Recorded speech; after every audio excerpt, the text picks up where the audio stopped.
ನಮ್ಮಲ್ಲಿ ಥ್ರಿಲ್ಲರ್ಗಳು ಅಂತ genre specific ಸಿನಿಮಾಗಳು ಬರೋದೇ ಕಡಿಮೆ. ಅದರಲ್ಲೂ ಇನ್ವೆಸ್ಟಿಗೇಟಿವ್ ಥ್ರಿಲ್ಲರ್ಗಳ ಬಗ್ಗೆ ಕೇಳ್ಬೇಕಾ? ಅಂಥದ್ರಲ್ಲಿ ಈ ಪರ್ಟಿಕ್ಯುಲರ್ ತಂಡ ಇದೆಯಲ್ಲ, ಕನ್ಸಿಸ್ಟೆಂಟ್ ಆಗಿ ಸಿನಿಮಾಗಳನ್ನ ತರ್ತಾನೆ ಇದ್ದಾರೆ. ಅಂಡ್ ಅದೇ ನಿಟ್ಟಿನಲ್ಲಿ ₹1 ಪ್ರೀಮಿಯರ್ ಶೋಸ್ಗಳನ್ನ ಇಟ್ಟು ಈಗ ಮತ್ತೊಂದು ಸಿನಿಮಾನ ಕೂಡ ಕೊಟ್ಟಿದ್ದಾರೆ. Second case of Seetharam. ಇದು ದೇವಿ ಪ್ರಸಾದ್ ಶೆಟ್ಟಿ ಅವರು ನಿರ್ದೇಶಿಸಿರುವಂತಹ ಚಿತ್ರ. ಈ ಹಿಂದೆ ಬಂದಂತ ಸೀತಾರಾಮ್ ಬೆನೋಯ್ ಸಿನಿಮಾ ಏನಿದೆ, ಅದಕ್ಕೆ ಸಿಕ್ಕ ಪ್ರಶಂಸೆನ ನೋಡಿ ಈಗ ಅದೇ ವರ್ಲ್ಡ್ ಅಲ್ಲಿ ಹೊಸ ಕೇಸ್ ಒಂದನ್ನ ತಂದಿದ್ದಾರೆ.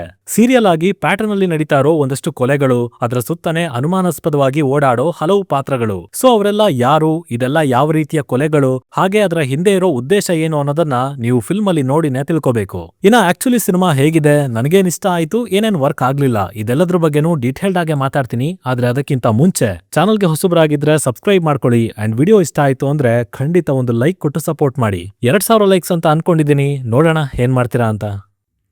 ಇಲ್ಲಿರೋಂಥ ಮೊದಲ ಪಾಸಿಟಿವ್ ಪಾಯಿಂಟ್ ಅಂದ್ರೆ ಅದು ಇದರ ಸ್ಟೋರಿ ಟೆಲ್ಲಿಂಗ್. ಒಂದು ಪ್ರೊಸೆಸ್ ಆಗಿ ಪ್ರತಿ ಹಂತದಲ್ಲೂ ಸಿನಿಮಾನ ಚೆನ್ನಾಗಿ ಡಿಫೈನ್ ಮಾಡ್ತಾ ಹೋಗಿದ್ದಾರೆ. ಪ್ರತಿಯೊಂದು ಸಂದರ್ಭ, ಅಲ್ಲಿ ನಡೆಯೋ ಕನ್ವರ್ಸೇಷನ್ಸ್, ಅದು ಹೊರಗಿಂದ ಆಗ್ಲಿ ಅಥವಾ ಒಳಗಿಂದ, ಪ್ರೊಸೆಸ್ ಬಿಟ್ಟು ಎಲ್ಲೂ ಆಚೆ ಈಚೆ ಹೋಗಲ್ಲ. ಅದೇ ಝೋನ್ ನಲ್ಲಿ ಕಥೆ ನಮ್ಮನ್ನ ಎಳ್ಕೊಂಡು ಹೋಗ್ತಾ ಇರತ್ತೆ.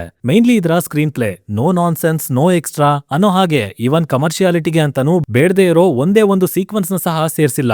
ಸ್ಕ್ರೀನ್ ಪ್ಲೇ ಟೈಟ್ ಆಗಿರತ್ತೆ, ಲೇಯರ್ಗಳು ಅನ್ಫೋಲ್ಡ್ ಆಗ್ತಾ ಇರ್ತವೆ. ಇನ್ಫ್ಯಾಕ್ಟ್ ದೇವಿ ಪ್ರಸಾದ್ ಶೆಟ್ಟಿ ಅವರ ಟೀಮ್ ಇಂದ ಬಂದಿರೋ ಈ 3 ಸಿನಿಮಾಗಳು ಕೂಡ ಹಾಗೇನೆ ಇದ್ದಿದ್ದು. ಸೊ ಅದೇ ಇಲ್ಲೂ ಬಿಗ್ಗೆಸ್ಟ್ ಪಾಸಿಟಿವ್ ಆಗಿ ವರ್ಕ್ ಆಗಿದೆ.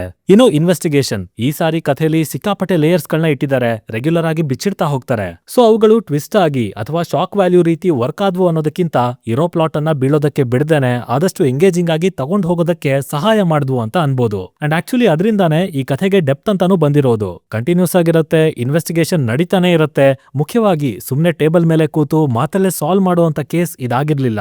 ಸೊ ಆ ವಿಚಾರಣೆಯ ಪ್ರತಿ ಹಂತದಲ್ಲೂ ಎಫರ್ಟ್ ಕಾಣುತ್ತೆ. ಸಖತ್ತಾಗಿ ಅದನ್ನ ಎಕ್ಸಿಕ್ಯೂಟ್ ಮಾಡ್ತಾ ಹೋಗಿದ್ದಾರೆ. ಸ್ಪೆಷಲಿ ಇದರ ಸಿನಿಮಾಟೋಗ್ರಫಿ, ಹೇಮಂತಾಚಾರ್ಯ ಅವರು ಒಂದೊಳ್ಳೆ ಕೆಲಸನೇ ಮಾಡಿದ್ದಾರೆ. ಆದಷ್ಟು ಗ್ರೌಂಡೆಡ್ ಆಗಿ ರಿಯಲಿಸ್ಟಿಕ್ ಅನ್ಸೋ ಹಾಗೆ ಫ್ರೇಮ್ಸ್ ಗಳನ್ನ ಇಟ್ಟಿದ್ದಾರೆ. ಇಂಟ್ರಿಗ್ಯೂಂಗ್ ಆಗಿನೂ ಕಾಣುತ್ತೆ. ಆಲ್ಸೋ ವೆಹಿಕಲ್ ಮೂವ್ಮೆಂಟ್ ಗಳಿಗೆ ಒಂದಷ್ಟು ಕಡೆ ಶೇಕಿ ಎಫೆಕ್ಟ್ ಅನ್ನ ಸೇರಿಸಿದ್ದಾರೆ. ಸೊ ಅದು ಒಂಥರ ನ್ಯಾಚುರಲ್ ಆಗಿನೇ ವ್ಯಾಲ್ಯೂ ಆಡ್ ಮಾಡಿದೆ ಸಿನಿಮಾಗೆ. ಅಂಡ್ ಆಲ್ಸೋ ಓವರ್ ಆಲ್ ಟೆಕ್ನಿಕಲಿನೂ ಚೆನ್ನಾಗಿನೇ ಹ್ಯಾಂಡಲ್ ಮಾಡಿದ್ದಾರೆ ಅಂತ ಹೇಳ್ತೀನಿ. ಇನ್ನು ಬ್ಯಾಕ್ ಗ್ರೌಂಡ್ ಸ್ಕೋರಿಂಗ್ ನಲ್ಲಿ ನವನೀತ್ ಅವರು ಹೆವಿ ಇಂಪ್ರೆಸ್ ಮಾಡ್ತಾರೆ. ಆ ಸೌಂಡ್ ಟ್ರ್ಯಾಕ್ ಕೇಳೋದಕ್ಕೇನೆ ಒಂಥರ ಚೆನ್ನಾಗಿದೆ. ಅದರಲ್ಲೂ ಲಂಬೋದರ ಲಕುಮಿಕರ ಆ ಸಾಂಗ್ ನೋಡ್ ತುಂಬಾನೇ ಇಷ್ಟ ಆಯ್ತು. ಚೆನ್ನಾಗಿ ಬಳಸ್ಕೊಂಡಿದ್ದಾರೆ ಅದನ್ನ. ಪರ್ಫಾರ್ಮೆನ್ಸಸ್ ಕಡೆ ಬಂದ್ರೆ ಸೀತಾರಾಮ್ ಆಸ್ ಯೂಶುವಲ್ ಒಬ್ಬ ಸೀರಿಯಸ್ ಆಫೀಸರ್. ಕಾಮಿಡಿ ಇಲ್ಲ, ಎಕ್ಸ್ಟ್ರಾಸ್ ಇಲ್ಲ. ಹಾಗಾಗಿ ವಿಜಯ್ ರಾಘವೇಂದ್ರ ಅವರ ಪಾತ್ರದಲ್ಲಿ ಆಕ್ಷನ್ ಅಲ್ಲಿ ಇಂಟೆನ್ಸಿಟಿ ತುಂಬಿ ತುಳುಕ್ತಾ ಇತ್ತು. ಜೊತೆಗೆ ನಮ್ಮ ದೇಶಪಾಂಡೆ ಅವರ ಕ್ಯಾರೆಕ್ಟರ್ಗೆ ಅಷ್ಟೊಂದು ಸ್ಪೇಸ್ ಏನು ಕೊಟ್ಟಿಲ್ಲ, ಬಟ್ ಫಸ್ಟ್ ಹಾಫ್ ಅನ್ನ ಚೆನ್ನಾಗಿ ಹೋಲ್ಡ್ ಮಾಡಿದ್ದಾರೆ. ಹಾಗೆ ಉಳಿದ ಎಲ್ಲರೂ ತಮ್ಮ ಪಾತ್ರಕ್ಕೆ ತಕ್ಕ ಹಾಗಿದ್ರು ಅಂತ ಹೇಳ್ತೀನಿ. ಇನ್ನು ಇದರ ನೆಗೆಟಿವ್ಸ್ ಕಡೆ ಬರೋದಾದ್ರೆ, ಈ ಮುಂಚೆ ಕೇಸ್ ಆಫ್ ಕೊಂಡಾಣದಲ್ಲಿ ಏನು ಸಮಸ್ಯೆ ಆಗಿತ್ತಲ್ಲ, ಅದೇನೇ ಇಲ್ಲೂ ಕಂಟಿನ್ಯೂ ಆಗಿದೆ. ಅಫ್ಕೋರ್ಸ್ ಇನ್ವೆಸ್ಟಿಗೇಷನ್ ಅಲ್ಲಿ ಎಫರ್ಟ್ ಇದೆ, ಲೇಯರ್ಸ್ ಗಳನ್ನ ಚೆನ್ನಾಗಿನೇ ಹ್ಯಾಂಡಲ್ ಮಾಡಿದ್ದಾರೆ, ತೊಂದರೆ ಇಲ್ಲ. ಆದ್ರೆ ಕ್ಲೂಗಳನ್ನ ಹುಡುಕಬೇಕಲ್ಲ, ಆ ಭಾಗದಲ್ಲಿ ಇಂಟೆಲಿಜೆಂಟ್ ರೈಟಿಂಗ್ ಅನ್ನೋದು ಕಾಣೆ ಆಗಿದೆ. ಅಂದ್ರೆ ಬರೀ ಕ್ಯಾಮ್ರಾ ಮೂವ್ಮೆಂಟ್ ಇಂದಾನೆ ಟೆಕ್ನಿಕಲ್ ಬ್ರಿಲಿಯನ್ಸ್ ಅನ್ನೋ ತರ ತೋರಿಸಿದ್ದಾರೆ, ಬಟ್ ಅದು ಅಷ್ಟು ನೀಟಾಗಿ ವರ್ಕ್ ಆಗಿಲ್ಲ. ಸುಮ್ನೆ ಏನೋ ಕ್ಲೂ ಸಿಗಬೇಕು, ಅದಕ್ಕೋಸ್ಕರ ಈ ತರದ ಒಂದು ಸೀಕ್ವೆನ್ಸ್ ಅನ್ನ ಪ್ಲಾನ್ ಮಾಡೋಣ, ವಾಪಸ್ ಹೋಗಿ ತೋರ್ಸೋಣ ಅನ್ನೋ ತರ ಮಾಡಿದ್ದಾರೆ. ಸೊ ಅದು ತುಂಬಾನೇ ಕನ್ವೀನಿಯಂಟ್ ಆಗ್ಬಿಡ್ತು. ಜೊತೆಗೆ ಸೀತಾರಾಮ್ಗೆ ಇಷ್ಟೊಂದೆಲ್ಲ ನೆನಪಾಗತ್ತಾ, ಆ ಫ್ರೇಮ್ಗಳು ಈ ರೀತಿಯೆಲ್ಲ ಶಿಫ್ಟ್ ಮಾಡ್ಬೇಕಾಯ್ತಾ ಅನ್ನೋದು ಒಂದ್ ಪಾಯಿಂಟ್ ಆಫ್ ಟೈಮ್ ಅಲ್ಲಿ ನಂಬೋದಕ್ಕೇನೆ ಕಷ್ಟ ಆಗತ್ತೆ.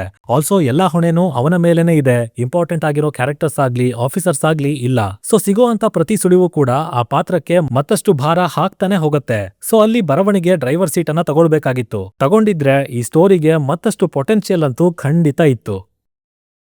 ಟೋಟಲ್ ಆಗಿ it's a decent to good watch cinema. ಕಥೆ ಚೆನ್ನಾಗಿದೆ, ಕೋರ್ ಐಡಿಯಾ ಇಷ್ಟ ಆಗತ್ತೆ. ಸ್ಪೆಷಲಿ ಆ ಕೇಸ್ ಎಷ್ಟೊಂದು ಕಠಿಣ ಅಂತ ಅನ್ನಿಸ್ತಾನೆ ಇರುತ್ತೆ. ಜೊತೆಗೆ ಇನ್ವೆಸ್ಟಿಗೇಷನ್, ಅದರಲ್ಲಿರೋ ಸೀರಿಯಸ್ನೆಸ್, ಕಥೆಲಿರೋ ಲೇಯರ್ಗಳು ಎಂಗೇಜಿಂಗ್ ಆಗಿನೇ ಇದಾವೆ. ಬಟ್ ಹೇಳಿರೋ ನೆಗೆಟಿವ್ ಇದೆಯಲ್ಲ, ಅದರಿಂದ ಇರೋ ಲೇಯರ್ಗಳೆಲ್ಲ ಒಂಥರ ಸಪರೇಟ್ ಆಗಿ ಬೇರೆ ಬೇರೆ ಭಾಗಗಳ ರೀತಿ ಕಾಣ್ತವೆ.